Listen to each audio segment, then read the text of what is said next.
All right. So we do have a quiz on chapter 3 and 4. And I'm thinking about giving more time to turn it in so that I'm not, well, anyway, so you have more time and I have more time and everybody's happy. So I think I'll give you until Wednesday morning to do it. It'll still be timed. So once you click on it, it'll be timed for you to finish it. Anybody, as you guys come in, let me know if you have any homework questions. There should be some.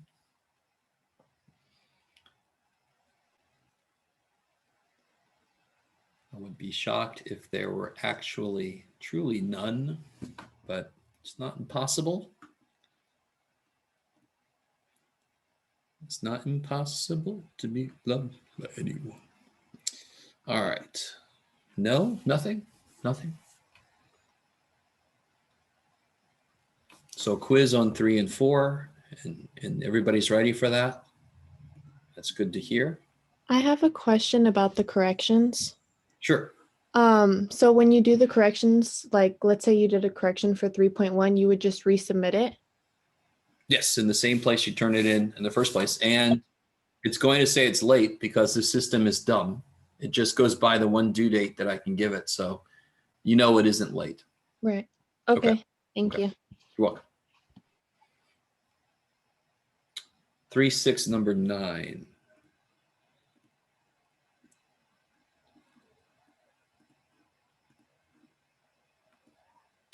All right, let's see. Let's take a look here.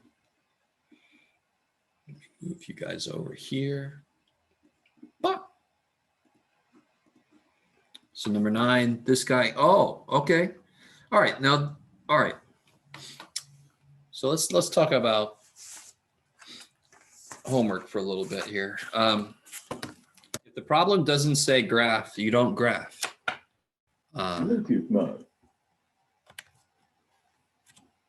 Right. You don't use your graphing calculator or Desmos if it doesn't say you should. How do you, I don't care what level of math you're in, the way that you find intercepts is always the same, right? How do you find the X-intercepts? Make y equal to 0. Make y equal to 0. So for example, I know the question's about number 9, but that's your work. If we look at number 10, here's the y, right? So I would make that 0. And then I just have to solve for x. And then you have to remember how to solve absolute value problem, right? Now, can anybody see this is going to run into a problem? Minus. Yeah, what can I do right here? Do I have to go any further? Undefined. I don't have to go any further, right? Yeah, because there's no answers to this. An absolute value cannot equal a negative. If you do go further, you'll get answers and they will both be wrong because an absolute value cannot equal a negative number. So there are no X-intercepts. Why does that make sense? Because an absolute value could look like that. It could look like that. It doesn't have to cross the X-axis. But it does have to cross the Y-axis. It must have a Y-intercept unless its domain has been restricted. Let me stop for a minute. Are you guys with me? So I am doing number 10. Number 9 is the one you're supposed to do. But number 10 is a lot like number 9. And then how do I find the Y-intercept?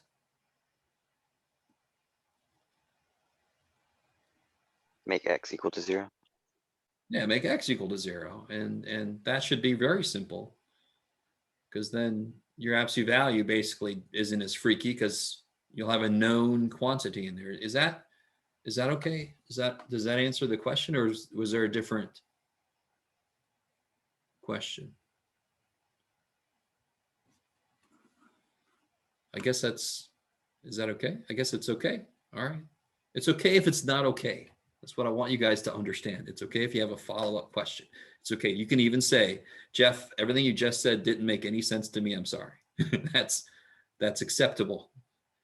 And then I'll try again. It's not that big of a deal. But Kurt, is that okay? Oh.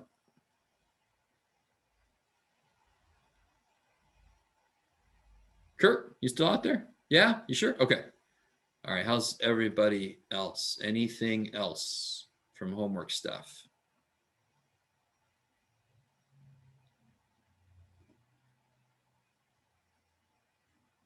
All right. I think, oh, I see. That would make things worse. I've graded quite a bit of work. I use the term work loosely for some people. If you haven't picked this up yet from me, work is the most important thing to show me. And I said this before. Does anyone remember what I said about this class? What's kind of like the main function of this class? Does anyone remember? You're like, come on, Jeff. I don't listen to you. Does anyone, it was sort of like an evil thing to say almost. Somebody could think that I'm trying to make you feel. Yeah, basically it's all about graphing this thing. I call this class graphing hell, not to make you feel like it's going to be impossible or anything. I just want you to realize we are going to do a lot of graphing, and most of it will come from you, not from a calculator or a computer, or it should. I'm getting way too many people turning in a graphing question, and I've addressed this specifically, and your graph looks like this.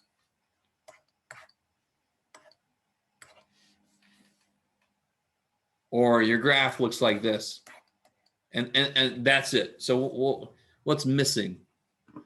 Well, the bare minimum of what's missing, tell me. Actual point. Points. What else? Number. Scale. Scale. And depending, it could be a shift problem where you have to show me the original first with some points, and then show me the shift happening, right? You've got to, and even if you don't understand why you have to show me that, I don't give a shit. You still have to show it to me, because I'll tell you why, because otherwise I don't know where it's coming from. And I can't even grade it. How do I grade these? How do I grade those? Even if you did it, like really did it yourself, how do I even tell that happened? Right? How can I even tell these are right? Anyway, sorry. I don't want to stay on this too long, but I have way too many people giving me stuff like this. Okay. And if you give me too much stuff like this, it'll be worth nothing, because I won't give you any points. So it doesn't do any good for anybody. All right. Hopefully you understand where I'm coming from with that. All right. Let me see. Did I have any more public service announcements? I don't think so. So that's one of the main things. Obviously, show me work in general, but one of the main points of this class is graphing, understanding what goes into a graph, how to shift graphs around. We're about to get into some more complicated graphing stuff. And again, I don't mean to scare you. I just mean to say, you've got to tighten it up now, because we're going to start to really need some more detail in there pretty soon. All right. Okay. Anything else, guys, before we get back into where we left off? And I don't know if you guys noticed. Here, let me show you this while you guys think about this. Oh shoot, here it is. Okay. I did post the solutions to that little, was this how, I can't remember how long ago I did this. To the little 3, 1, 3, 3, 4. Has it been a while already? Shit, where'd it go? Sorry. There we go. These guys. Was I supposed to do this one too? Shoot, I gotta keep things straight. We did the inverse one together as a group. Oh, that's right. We did this one, right? Okay. Yeah, good. Thank God. So that's been a while. All right. That's too much stuff. Okay. So if you guys have no questions. Okay. Let's see. Yeah, okay. So let's go. So what I'm thinking about right now is I feel kind of bad that I haven't, well, to be honest, the due date was yesterday. I've been grading all weekend, but I still haven't finished grading. I'll tell you this, because this will save me from feeling bad. I've basically graded just about all of chapter 3 stuff, unless you turned it in late. I think there might be a few 3.7s I haven't done yet. I didn't really put chapter 4 on the quiz just because there's not really much to chapter 4. There are a couple of interesting questions at the beginning, but then the rest of it, it's just lines. So it didn't really seem interesting to me. So I don't feel as bad that I haven't finished grading the chapter 4 work. And some of you guys aren't done with chapter 4 anyway. So that's a good thing. So the quiz is basically on chapter 3. Okay, and I think I will give you until Wednesday morning to get it done, which means during class tomorrow, I need to check and make sure nobody's taking it while I'm teaching. So, which is always interesting. All right. So go ahead. Do people actually do that? I did have somebody last semester do that.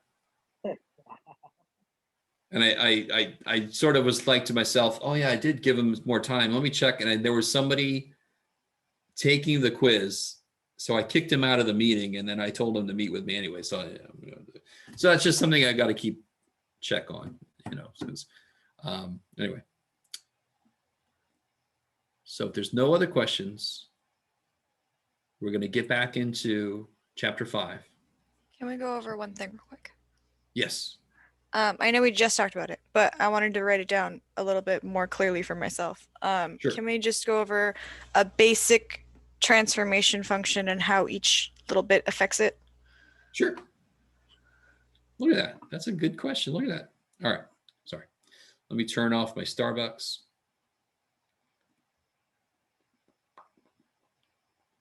Yeah. Okay.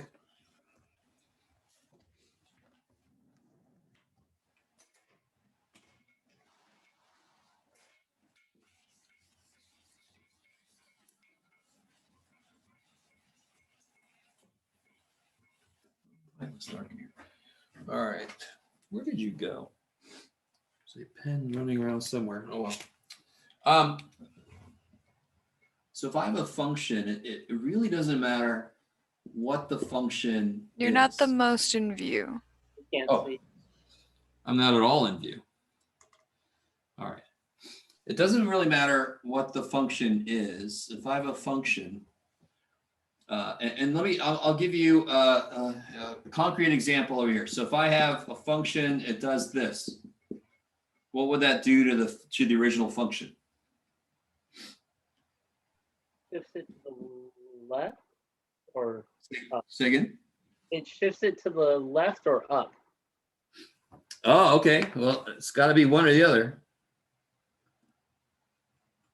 So I really want you guys to completely get this.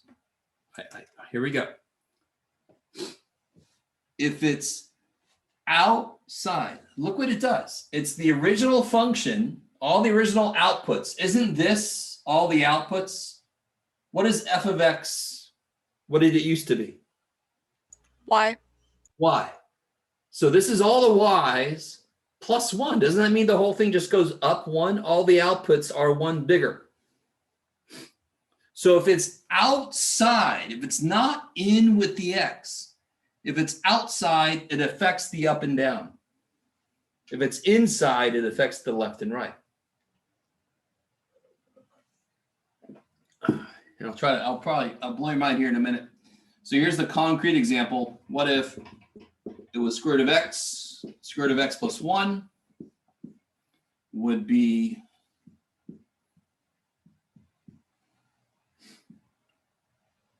that. So this is exactly what I want to see on your paper. There's the original. And then some of you guys, I really love my people that use color pencils. You guys are amazing.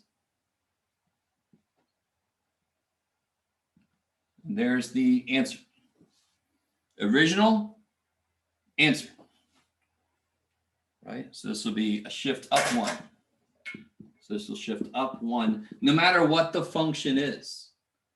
Could be square root of x, could be x squared, could be 1 over x, could be whatever. Okay, now let me see. Let me put one marker. What about this? What would this do?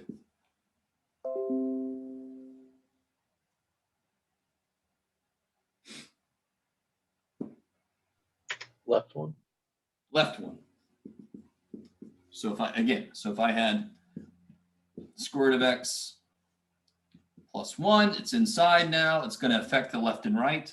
So the original again is 0, 1, 1, 4, 2. Got my anchor points. So now the new one is going to go back 1, back 1, back 1. Jeff, all right, that's all right, dude. You'll be all right.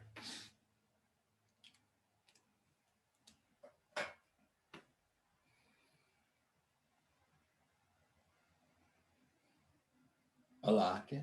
Now, that's so far so good. Are you guys with me?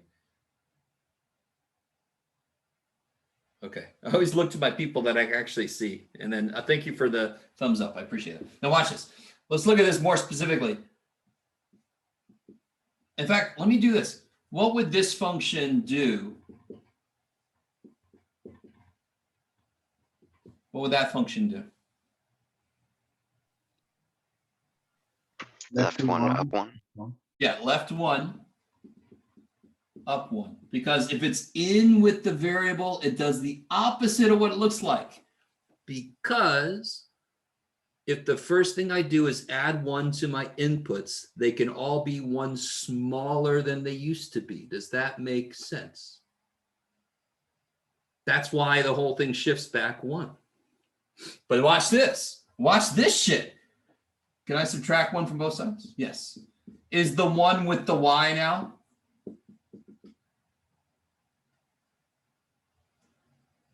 Come on, you can do it. Yes. So if it's with the variable, it does the opposite. If it's with the variable, it does the opposite of what it looks like.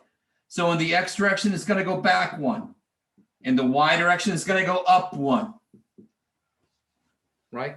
Because everybody says, well, why do you do what that says? And you do the opposite of what that says. Because that is not with its variable. If you moved it over, now you treat them both the same. I have no idea if that did anything for anybody.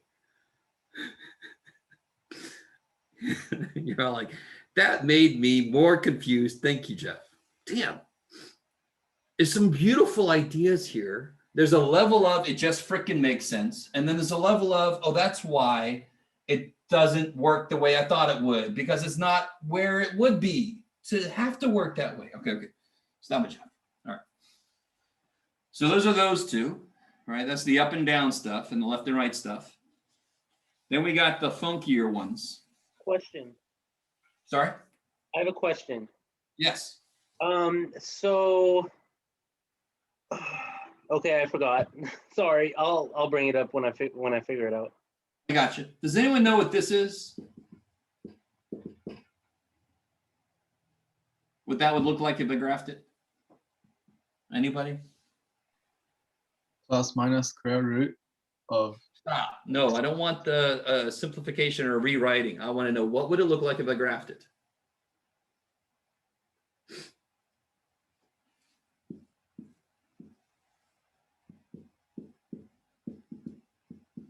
Circle, right? Does anyone remember talking about circle equations ever in their life a little bit? Okay. No? Yeah. Why is the radius 1? Because isn't this is Pythagorean theorem. Do you guys see that?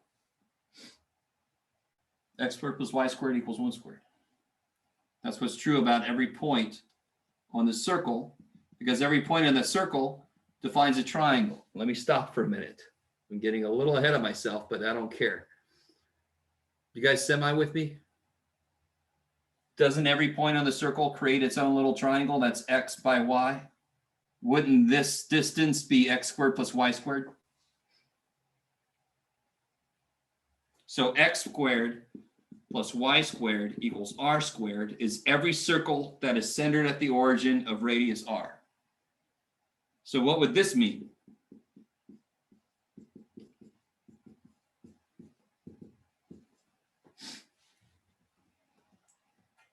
What's the radius? 3. 3. What's the center? Center is normally 0, 0. What is it now? 1, That- comma, It's 1 down 2. Yeah, it's 1, -2. I love it. Because it's in with the x, it's going to do the opposite. It's in with the y, it's going to do the opposite. So the idea of shifting holds no matter how funky your function kind of gets. But this is more explicitly inside. So this will be down 2, it's in the y direction. This will be forward 1, it's in the x direction. Okay, maybe. So that's all I wanted to bring up circles for. I'm sorry, we're not going to suddenly do circles. Don't freak out. Not yet. All right. Then we've got these guys. What about 4 times f of x versus f of 4x, let's say, right? What does this do?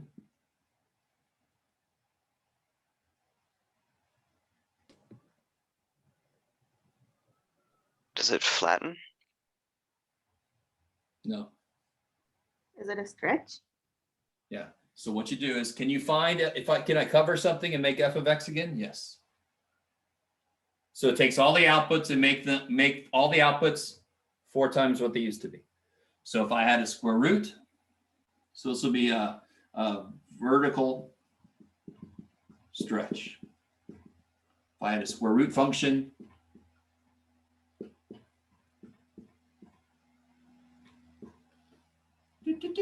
and I had 4 times the square root function. Damn it, Jeff.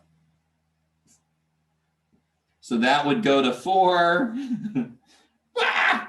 It's just going to stretch it because it's going to multiply every output by 4. So of course it's going to get tall, right? Of course it will get tall. But what's this going to do? Now it's going to squash it. Squash it. So it'll be a horizontal compression. I don't care so much about the freaking names. I really don't care too much about the freaking names. I care that you know what these do. So it's compression because it looks like it's going to be 4 times, but it's inside, so it does the opposite. All my inputs have to be 1/4 as big. So again, if I had the square root of x, again, here's my anchor points, 0, 0, 1, 1, 4, 2. I can't stress to you how important it is to have some anchor points for your base function. All my inputs have to be 1/4 as big. What would I get if I put a 1/4 in for x? I'm sorry, let me write down what this would be, right? If I had a square root of x, isn't it now square root of 4x? Are you with me? So what do I put if I put a 1/4? What do I get? 1/4 of 4 is 2. what's happening? Stop it. If I put a 1/4 in, 1/4 of 4 is It's 1. 1. So 1 is 1. So this will go to 1. Of course it goes to 1. Every input that is 1/4 as big as what it used to be gives me the same outputs. Because the first thing I do to them is multiply them by 4. So I used to have to put 1, 2, 3. I used to have to put 4 in to get 2. Now I'm going to put 1 in to get 2. Right? If I put 1 in, don't I get 2? Yes. So now that's been smushed. But what's really cool, let me see if you guys are ready for this. Is everybody cool with that? Do you guys see how that's been smushed? Somebody took it, just went, and it went. If you smush something, doesn't it go up this way? Come on, deal with it. All right. What is the square root of 4x? Can somebody simplify that a little bit? What's the square root of 4? 2 square root x. Ah, look at that shit. What would that be? Wouldn't that be a stretch up? Isn't that exactly what the shit that did? Isn't that cool? Come on, let it be cool. Let it be like a little bit cool. You don't even have to say it out loud. So if you can simplify it, it's kind of cool because you could see both of these things in the final result. You can see it, you could look at it as a compression or a stretch, because when you compress, it does bulge out the other way. Could Okay, you sort of like- show us the same thing but with 1/4 instead of 4? Yeah, let's see. So if I have 1/4 x, now all my inputs, now this is going to be a little bit difficult. Let me do. So now I get 0, 0, 1, 1, 4, 2. There's my base function. So why did I do this scale? Because all my inputs have to be what now? Since the first thing I do is cut them by 1/4, all my inputs have to be 4 times bigger. Does that make sense? So now when I put a 4 in, what do I get? 1. 1.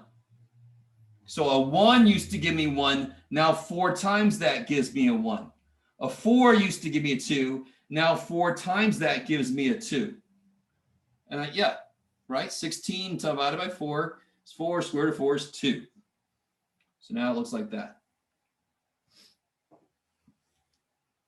So And if that the will be- 1/4 was on the outside?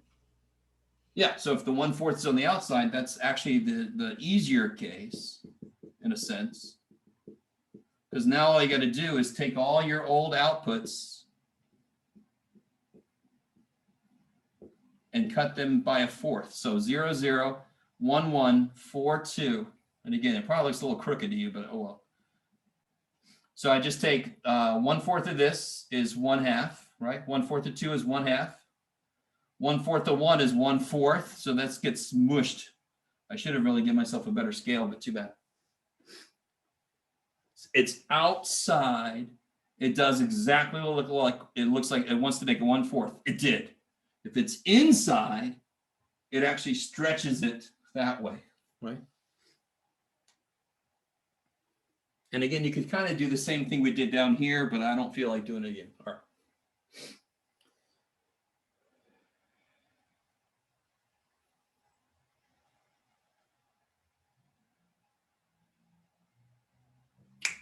Okay. How's that? Is that better? Now we haven't talked about reflections yet, but hopefully those aren't too horrible. Right? So if I had, what happens here?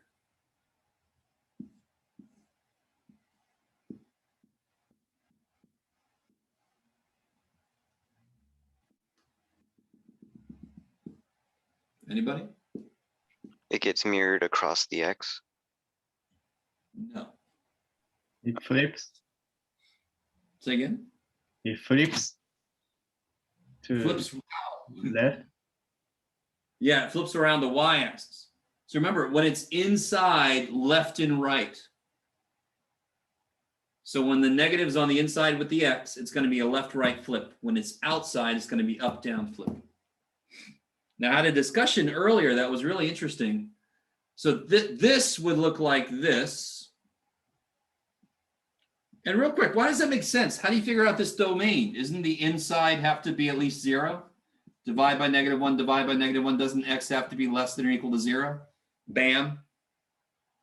Bam, bam, bam, bam, bam. Okay. And of course, if it was negative square root of x, that would be this business, right? Wah! Forgive that, it's gross, but yeah, anyway, you get the idea. Something interesting is what do you notice about, here's a little more direct thing. What do you notice about these two functions here? This is specifically flipping around what?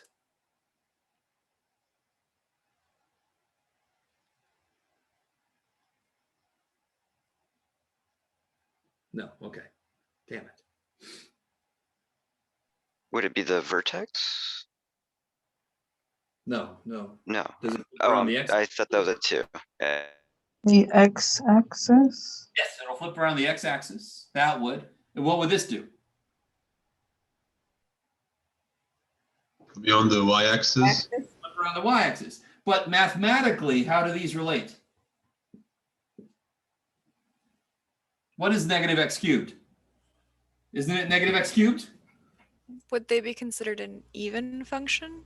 No, definitely not. Okay. It's the definition of odd function. Because when you put a negative value in, you get the opposite of the thing. Right? They're the same, right? These are the same. So why does that make sense? Because, so here's the basic function. This is not enough detail. Who cares? If I flip it like this, doesn't it become this? Right? What happens if I flip it like this? Oh, it becomes the same thing, right? If I drew it better. Do you guys understand that? If I flip it this way, or if I flip it that way, it's the same damn thing. It'll Maybe? always be the same. Yeah, the negative could be seen as outside or inside. It doesn't matter. Okay, I see. And think about it. Isn't that true for any odd function? Because any odd function, when you put a negative out, is supposed to be the opposite of the function, which means the reflections will end up being the same.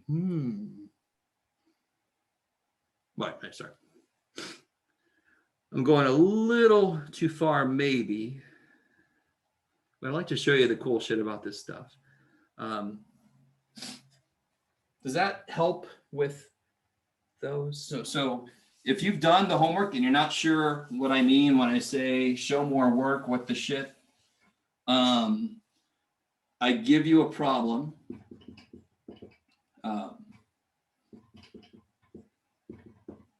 You plot the base function.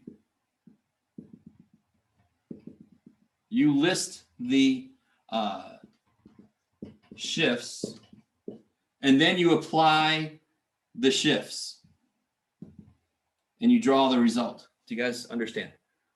If I see this and your answer is this, all right, that's no, that's bullshit.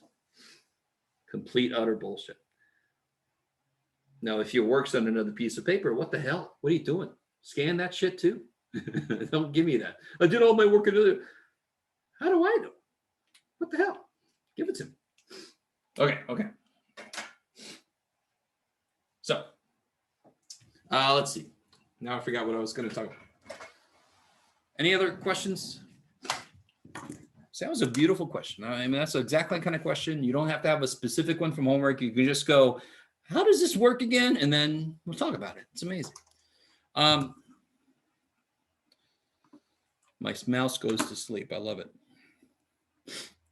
So I think we left off. We talked about section 5.1. Quadratic stuff. What's the shortcut to find the vertex of a given quadratic equation, a function? Negative b over 2a. No way. And that gives you the what? That gives you the x value. And you can X plug value, that yeah, into. the vertex. And then you plug it in, you get the y value. I love it. So if all you want is the vertex, right? And what kind of question could it be? It could be find the vertex. It could be find the maximum or minimum, because of course that occurs at the vertex. If they don't say put it in standard form, which is the a times x minus h squared plus k, where we had to complete the square. Do you guys remember? And you can see the hk, the vertex. Do you guys remember that? If they don't say to do that, and they don't say to do it some other way, then do the shortcut. My God. Maybe. Let me see. What else? Was there anything else in here? the shortcut, it's negative b over 4a? No, okay, I'm It would lost. be over 2a. 2a, okay. So the great thing is, if you know the quadratic formula, which you have to, then you just eliminate the plus or minus part. Right? And then negative b plus or minus, who cares, divided by 2a. So negative b over 2a. And that really reminds you, hopefully, that that's where the hell it came from. The vertex always has to be right between the intercepts. Yes? Yes. The cool thing is, even if they don't exist, it's between them. Do you guys remember that video I showed you and the guy picked it up and he's like, oh, it's really here. No? Do you guys remember he picked it up? It was all colorful. No? The complex numbers? Fuck it. There's no point to that. It's okay. But anyway, there's always intercepts, even if they don't exist. They're just lateral intercepts. So the vertex is always between the intercepts. And what do you do? All right, now let me ask you this. What would you do if I said, if the only question was, find the intercepts for this? Yeah. You can do it, Jeff. I like it. What would you do? You use completing the square? No. I mean, you could. You Factor? really could. Huh? Factor? I love that answer, but can you factor this? No. No, you cannot. But that is the first place you go, is factoring the damn thing, right? That would be the quickest way, but I can't factor. Damn it. So what do I do? So Jordan, you're not wrong. You could do complete a square. And actually, I like that answer because quadratic is supposed to be a shortcut, but sometimes it isn't. It actually makes it longer. But quadratic is supposedly the method. If you can't factor it, you use quadratic formula, right? And what was the condition again for finding it? You can only use the quadratic formula for if a is something? Or did that not matter? If So- a was greater than 0? No. All that there needs to be done is a is not equal to 0. Which makes sense because what's on the bottom of the quadratic, 2a. And if a was 0, it wouldn't even be quadratic, right? So all that's required is it's actually quadratic. So a could be whatever it wants to be as long as it's not 0. Is that cool? So then I would do all this business. So negative b over 2a plus or minus, I'm going to write this a little bit differently. I don't really care what the answer to this is. But I could find the intercepts, and this is in between the intercepts because I add to it and subtract from it the same amount to get the intercepts. Does that just make sense to everybody, please? Right? Isn't the vertex going to be between the two intercepts? The vertex will be somewhere on that line, yes? Because of symmetry. So if I always know this is between the two x values of the intercepts, then that is the freaking vertex. So that's the shortcut for the vertex. I kind of got off track, I think. What question got me up here now? I think I took a turn. Damn it. Does somebody have a question that got me up here? You guys have to work with me. It's been a long day. No? Is that all right? Did I do this on my own accord? Okay. So, if they ask you, let's see. If they ask you to put this in standard form, well, what does that mean? It means put it in this form here.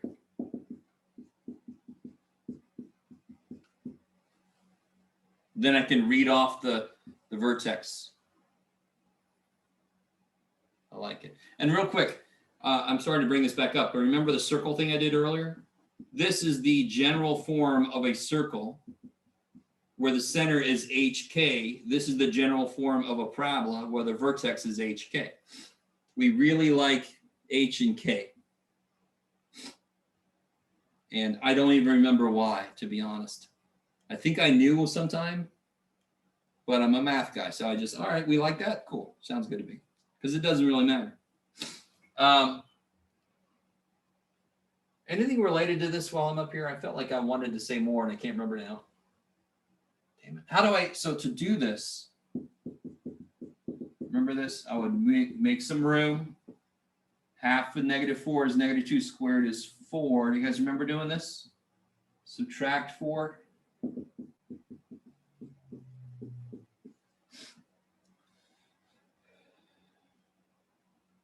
Right? So what's the vertex?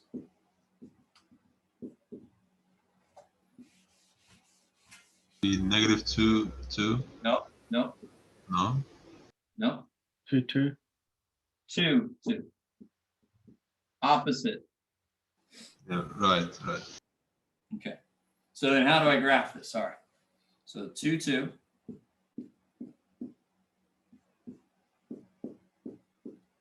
2, 2. What's the y-intercept? Ah, Jeff, you and your crappy scale. What's the y-intercept? 0, 6. 0, 6, 0, 6. I love it. So 0, 6. 1, 2, 3, 4, 5, 6. All right. Where's the last point I could use? My scale. 4, 6. Yeah. So if there's a number right here, a point right there. Oh, Jesus Christ, Jeff, you suck. There's got to be its mirror image point over here. Is the So this- completing the square method used specifically to get it into standard form? That is another use for completing the square. There are many uses of it. The first use was kind of prove quadratic. Another use is to put this into standard form. Yeah. There's a lot more uses to it. We'll see how many more we can hit this semester. How's everybody feeling about section 5.1? You're all like, well, I'm on section 3.4 right now, so I'll let you know when I get there. All right. If you start falling, if you are in section 3.4, I am concerned about you. You might want to consider not doing every single problem I assigned, understanding I still need you to do the work. I'm still going to be like, what the hell? But you need to do what you can do to keep up and get practice with problems before it's too long since you heard how to do them. Okay, maybe. All right, so next section. So now we get into polynomials. Can somebody tell me anything about what a polynomial is? Is it like degree 2? Say again, sir. Is it like degree 2? There was like a degree 2. Oh, yeah. So there's the idea of degrees go along with polynomials. I like it. Does anyone know anything else about polynomials? There are multiple terms. Good. I like it. Ter- If you translate the name directly, poly means many and nomials mean terms, so many terms. That's a loose translation, by the way, so don't look it up and say, well, actually, Jeff, it's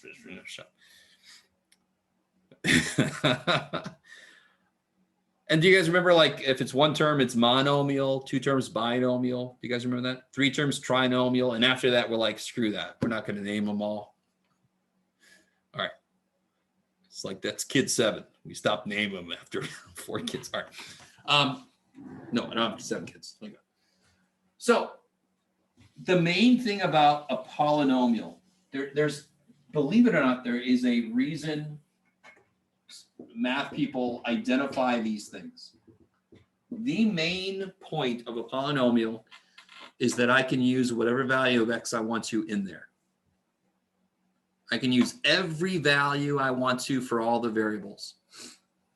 Right? Now that's not it. There's more for the definition, but that's a huge deal. If I tell somebody I have a polynomial, then that the domain is -infinity to infinity for all the variables, which is kind of nice. So on top of that, a polynomial can be a collection of, so here's an example of a polynomial.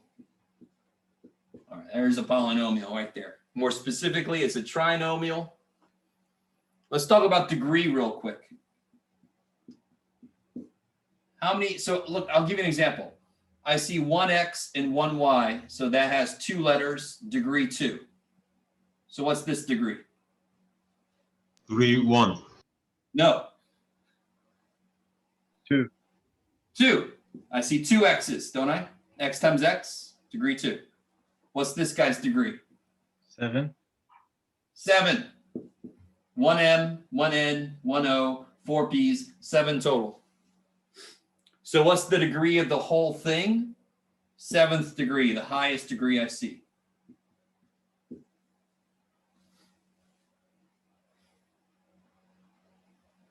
What that means is, I really want you guys to understand, what's the main difference between x squared and x to the 8th? This is a little weird question. Think about from 0 and up. What's the main difference between these two?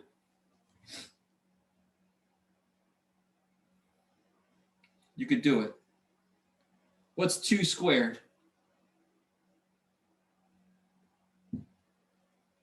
What's 2 squared? 4. What's happening right now? All right. 2 squared is 4. What's 2 to the 8th power?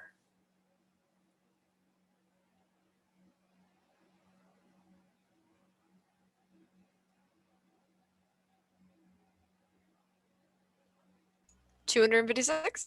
Yes, 256. All right. Which one is growing faster? Yeah, that's one. 256. Yeah, this one grows faster, doesn't it? So the purpose for knowing the degree is if all of these variables, if they all change, if they all work together, this whole thing could grow the same as a 7th degree. This is like nothing. So if I put 1,000,000 in here, 1,000,000 squared, that's big. 1,000,000 times 1,000,000, that's big. 1,000,000 times 1,000,000 times 1,000,000 times 1,000,000 to the 4, that's freaking demolishes. This doesn't mean shit. So that's why we like to identify the highest degree of the whole thing. It gives me an idea of how quickly it's growing or shrinking if I look the other way.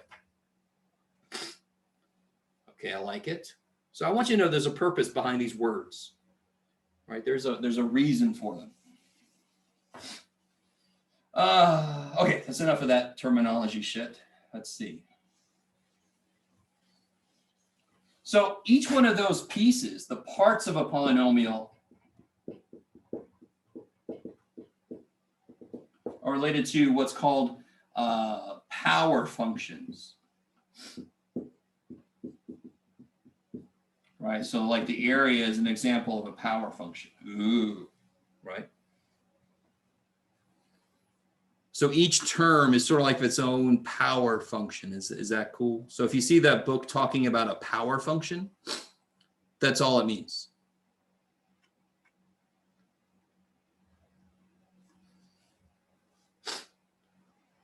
All right, let's say that. Oh, and these specifically, the powers have to be, well, let's see. For polynomials, here's what I forgot.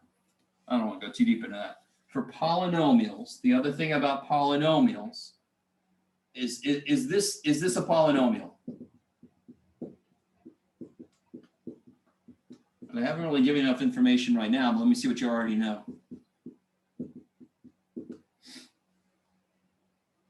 Yes. Okay, I got one yes. Yes. I got 2 yeses, so I got 2 wrong answers. So this is a no.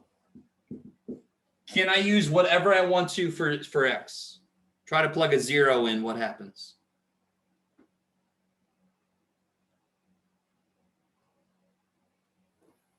What does x to the -1 mean? What's the negative power tell you to do? 1 What's a over negative 0. power mean? Sorry. 1 over x.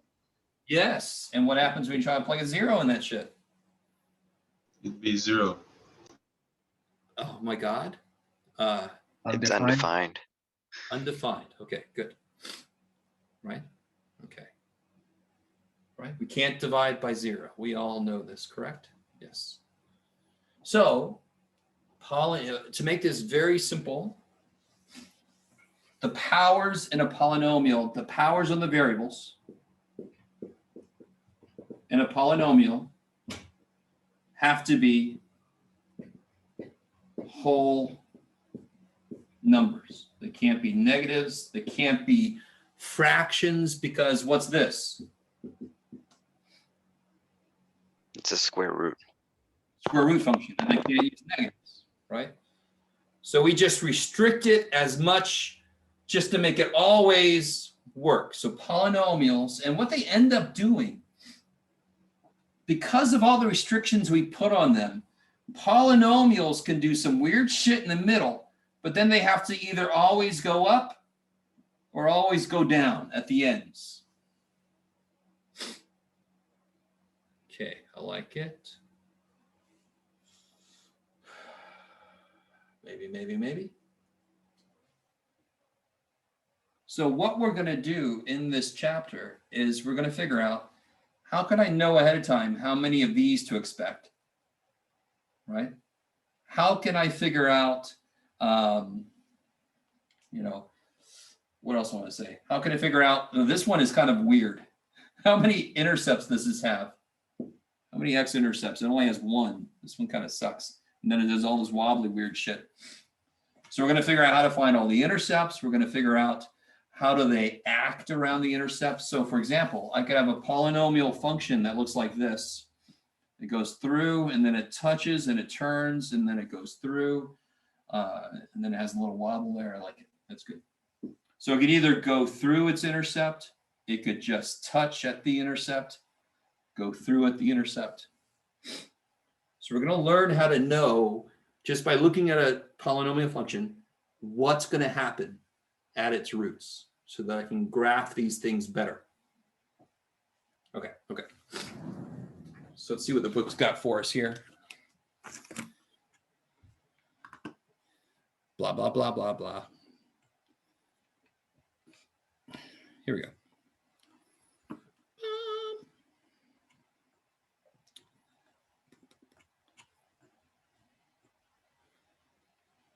Trying to find a decent problem for us. Oh, here we go. This is perfect.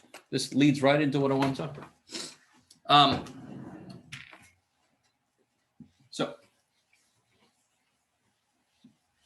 what does a problem look like? What do these all have in common with the look of their graph? What do all their graphs have similar compared to these guys?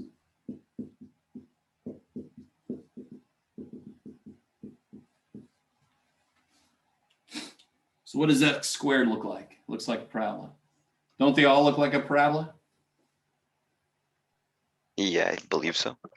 These they rise quicker. Now, to be honest, if you put this function in your calculator, it's going to look like this. You could try it if you don't believe me, right?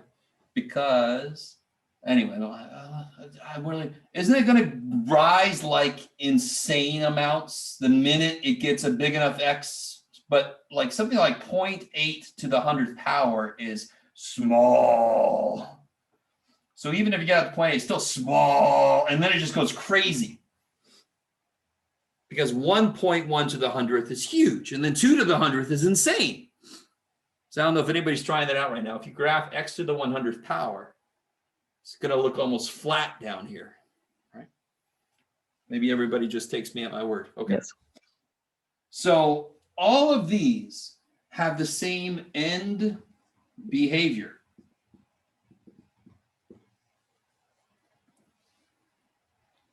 So an even power on my variable, or even on my expression, right? Something like that. Well, let's not get into that.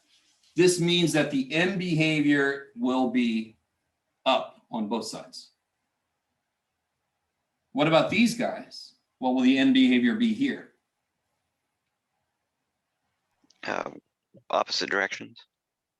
Yeah, yeah. So up here and down there. I like it. And because they all have to be whole numbers, they can't, or they're not going to be like it's not going to be an upside down parabola. It's always going to be an up parabola. No. So this is what I'm getting to. Sorry. So what happens if I put negatives in front of these? So what about negative x squared, negative x to the even? That, of course, would just be like this, right? And if I have negative x cubed and so forth, that's going to be this guy turned around. Now, here's even a better picture of why we call it end behavior. Is everybody cool with this? We all know this. I just want to introduce the idea of end behavior. Why do I call it that? Because I really want you guys to get this. If I have a more complicated expression like this,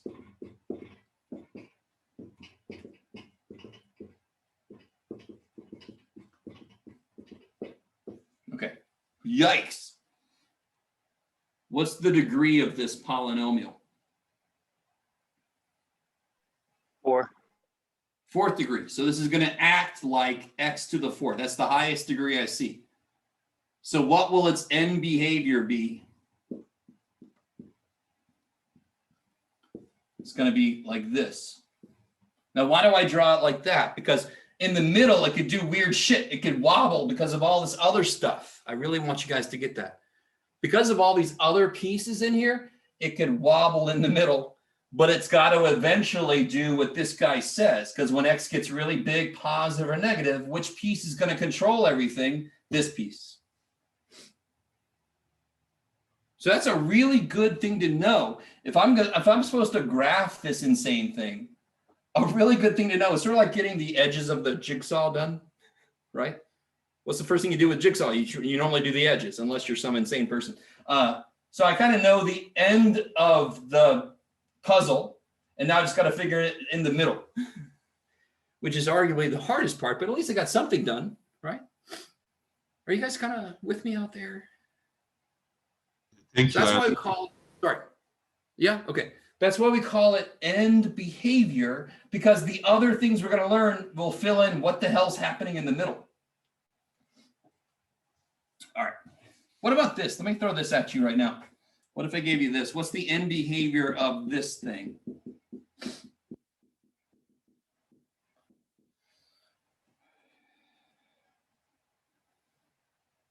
Don't do any work.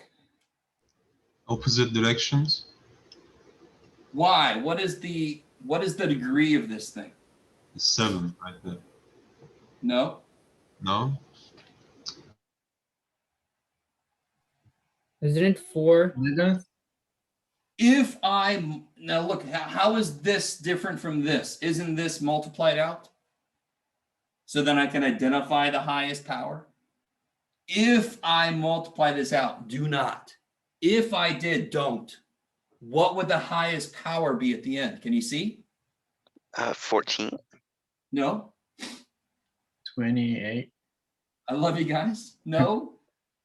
11. What's the highest power I would get out of this? Isn't it the fourth power? What's the highest power I get out of this? Isn't it the seventh power? So what's the highest power I get overall? Oh, 11. Yes. Yes. Do you guys see that? So please don't multiply. Holy shit. Don't. My God. Don't multiply this out. But I already know it's going to look like this and this. What happens in the middle, and I also know the intercepts, don't I? I know there's an intercept at 1 and there's an intercept at -5. And then I can start piecing it together. What weird things does it do in the middle? A little Loch Ness monster looking dude, right? Maybe? No? Okay. All right. So that's looking ahead. They do talk about end behavior here, which I like because it's an idea you can introduce pretty early. Let me see what else we got here. Barf. Barf, barf, barf. Barf, barf, barf. All right, that's all. All right, nothing else there. Let me see. Let's look at, no, they did that work. Here, no. All right, look here. Did I miss this?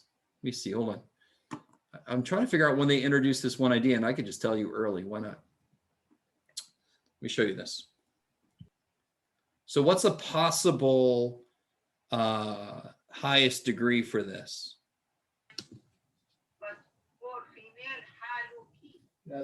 Where? Huh? X Think about the end behavior. Is it 3? Yeah, 3 is a possible one. 3 is probably the right answer. And here's something really cool. What's happening? I don't want to hear everything. How many turning points does this guy have?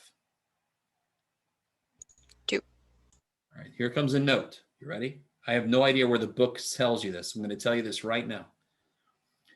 A polynomial function will have at most n minus 1 turning points if it has a degree of n. Right? So a degree n polynomial will have at most n minus 1 turning points. Most intriguing. Here's something else. How many solutions, if this is the graph of f of x, let me see if you guys are with me. If this is the graph of f of x, how many solutions are there for the equation f of x equals 0?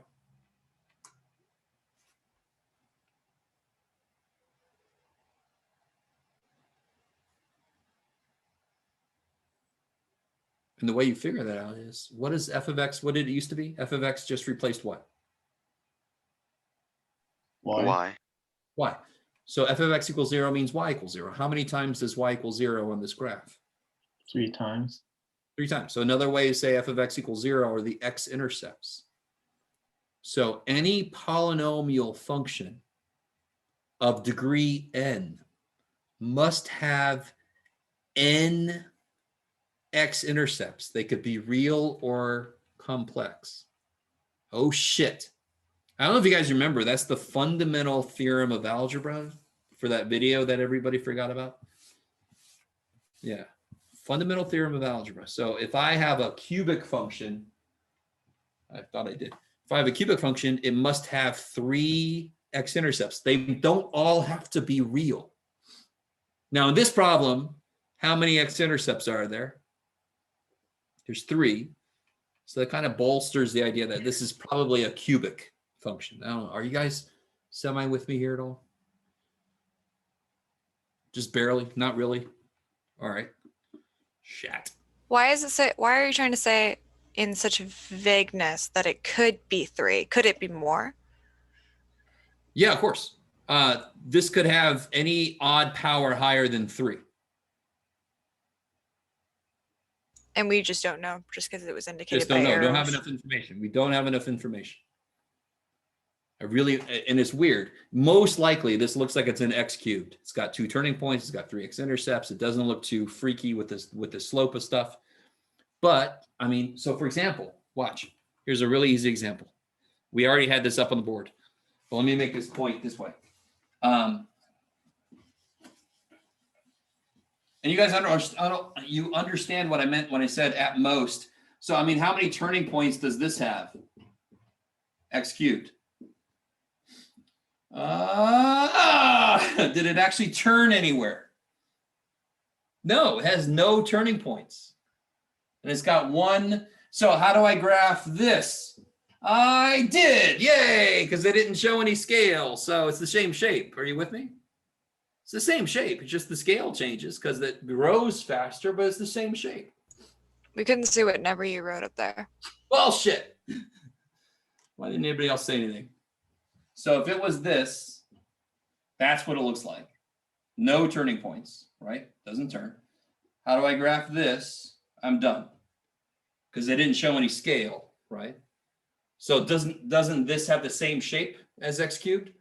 Doesn't this have the same shape? Yes. Same exact shape, just on a grander scale because it's going to grow faster, right? So if something looks like this, I know it's an odd power because up and down, but I don't have enough information to tell exactly which power. More than likely it's a cube, but it doesn't have to be. All right, I don't know if that's getting across to you guys. I have Yes. a question. Yes. So a polynomial function is not a one-to-one function. Definitely not always, right? Is this a one-to-one function? Yes. Is it a polynomial? Yes. So some polynomials will be one-to-one, right? But most of them, I say most like this because there's an infinite number of them. So in a sense, most of them won't because they'll have these humps that kind of like overlap in the horizontal direction. You know what I mean? Just like this one did. Yeah. So this one's definitely not one-to-one, but there's a really easy example up there of one that is one-to-one. I like it. So something you won't see a question about is to find the inverse of a polynomial unless it's a really interesting bonus question. Okay. All right. Maybe. Let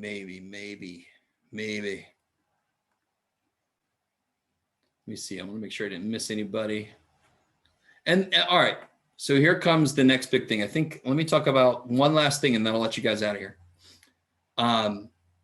An obviously huge part of graphing these things is going to be finding X-intercepts, which involves factoring. If you still have any trouble with factoring, you have got to get that cleared up immediately. I posted something on Canvas about factoring. If that's not good enough, you can ask me for more resources. You can do YouTube search. You've got to know how to factor things. And I'm going to teach you, has anybody ever heard of something called synthetic division? Anybody ever heard? Yes? Yes. Yes. All right. So let me see here. I'm not going to teach it to you right now because it's going to take longer than I have left. But just to remind you guys, here's a little motivation for next time. You're going to love this. I can feel it. You're going to enjoy this.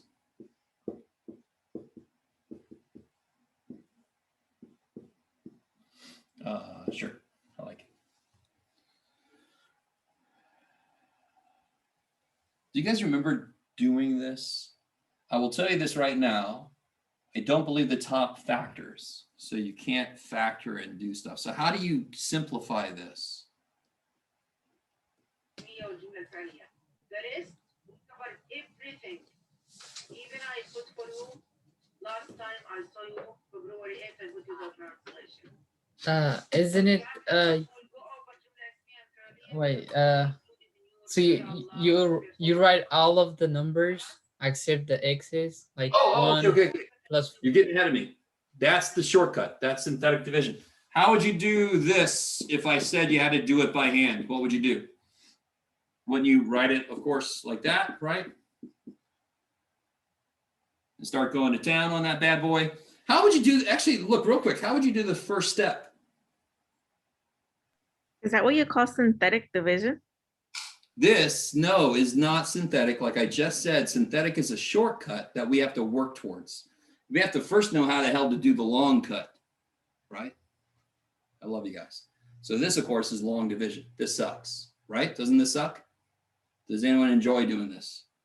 Only me, probably. I kind of enjoy doing this, but what would the first step be on this? Go with me. I know this is old shit. I don't care. How do you actually look at this thing? How do you determine what to put up here? Anybody? It'll be the first three numbers, I think. Sort of, but not really. I really want you guys to dig down. What number do I put up here? Doesn't anybody think 3 into 14 instead of 31 into 143? Does anyone do that? 3 into 14, yes? Because that's a good guess, so that would be 4. And sure enough, that's what I need here, right? You guys follow me at all? Yeah. Do you guys remember that? Maybe it's been a long time since you had to do this. So believe it or not, here's what you do. All right. So I want you to know there is a shortcut to this process. It works when the bottom is linear slope 1. So it would work on this. But I don't even know if you know this way yet. So I'm not going to show you the shortcut yet. So nah. So look what I did. I looked at the first piece into the first piece to give me my first guess. And then I did 4 times 30 and 4 times 1, didn't I? Right? So x times what is x cubed? Let me look at the first piece and the first piece. X times what is x cubed? Sorry, 3 x's. 2 x's. X squared. Okay, x squared. Okay. So then you go x squared times x is x cubed. X squared times -1 is negative x squared. And then what was the next thing I did? What's the next thing you do? Don't you change the sign? I know you don't say it like that. I don't care. Isn't that what you do? Yeah, so I'm going to change the sign. Does this feel familiar to anybody? Do you guys remember doing this at all in your algebra class? Yes.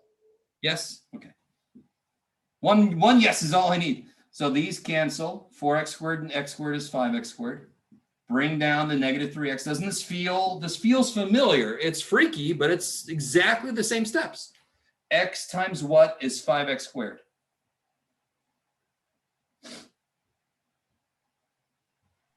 Five x squared. 5x. 5x. 5x times x is 5x squared. 5x times -1 is -5x. Change the signs. These cancel. -3x plus 5x is 2x. Bring down the 5. X times what is 2x? 2. 2. 2 times x is 2x. -2. Change the signs. I get 7. How do I do that shit? I say plus 7 over x minus 1 like we always do. Right? Don't we put the remainder over that as a fraction next to it? Maybe? I don't know. I don't care. Whoever's telling me stuff. Okay. Gee, I don't care. Stop it. Okay. Whew. All right, guys. So what I'm going to do, I've got well, I think tomorrow we're going to focus first on long division. I'm going to show you the shortcut synthetic division because we need that before we can keep going in chapter 5. And then we'll do some factoring, remembering how to factor some stuff. All right, so those are the things that are in our future. Okay. All right, so I think that's enough for today. Let me know if you need to hang out, if you have other questions. Otherwise, you are free to go. And I'll see you tomorrow. Don't forget about my extra office hours if you need some. Thanks, Prof. You're welcome, Stude.